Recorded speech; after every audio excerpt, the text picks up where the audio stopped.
बघा ना भावांनो बहिणींनो, मला करमाना कशा बाया एकट्या एकट्या राहत असत्या ना. मला माय गेली आज मंगळवार आहे, गुरुवारी माय संध्याकाळी 9 वाजायला भांडणं करून नेली या माझ्यासोबत. लय भांडणं केले, बुटकाडा मारायला मेहण्यानं. माझी सासू तू चांगलं सांभाळीनास म्हणून. भावांनो बहिणींनो, 20-21 वर्षापासून मायली की आम्ही सोबत राहतो. मी नांदलेच फक्त 13 महिने नवऱ्यापाशी, तर नवरा मरून गेलाय माझा. मला इकडं आणलं भावानं बांडवर सही करून, तिथं ठेवलं नाही. तिथं बी लय वनवाद झाला माझा. सासूनं नंदानं मला मरणाचं मारलं तिथं. भावानं बघितलं म्हणून माझ्या भावानं बांडवर सही करून मला इथं आणलंय. तर सांगते तुम्हाला इथली बी कहाणी.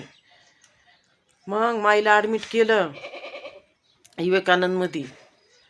तुम्हाला सांगते तर मी भूक लागली मला, संध्याकाळी 12 वाजता ॲडमिट केलं बाईला, ICUत टाकलं.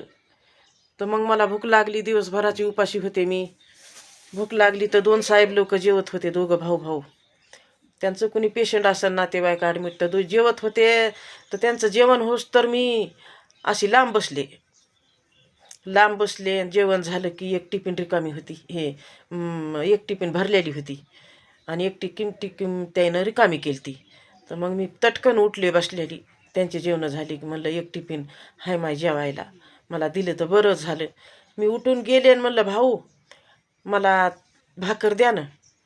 तर ते बिचारे म्हणले काकू तुम्ही कधीपासून आहे तिथं बसलेली, आम्हाला म्हणायचं ना जेवायचं आहे म्हणून. ही येळ कुणाला बी येते या, येऊ ना ही येळ. तर मग त्यानं मला तसाच डबा उचलला, न्या जा म्हणले. मग मी आणला ते डबा, मी खाल्ला ते डबा. तर दुसऱ्या दिवशी उमा थोंटे म्हणून गाडे पिंपळगावचे आहेत बघा, तर त्यांची सासरवाडी आहे लातूर. तर मग त्यांच्या सासूनं मला विचारलं बाई तू कुठलीस.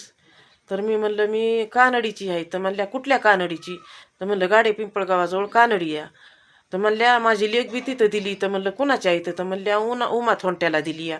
तर मी म्हणलं माय त्यांच्या इथं. तर मी कामाला जाते म्हणलं, काय बी काम करायला, मंजुरी कराय शेतात. तर तितक्याच शब्दासाठी त्या काकूनं मला 7 दिवस डबा पुरविला, तेवढ्याच शब्दासाठी.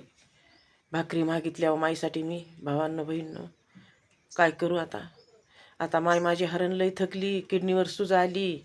तुम्हाला सांगते औषध गोळ्या महिन्याच्या इथंच आहेत म्हणून मला अवघड वाटायले माझ्या हरणीचं. कशी करू आता. मायबाप कुठंच भेटत नाहीत हो. बाजारात गेल्यावर सगळंच भेटतंय, पण मायबाप भेटत नाहीत. काय करू.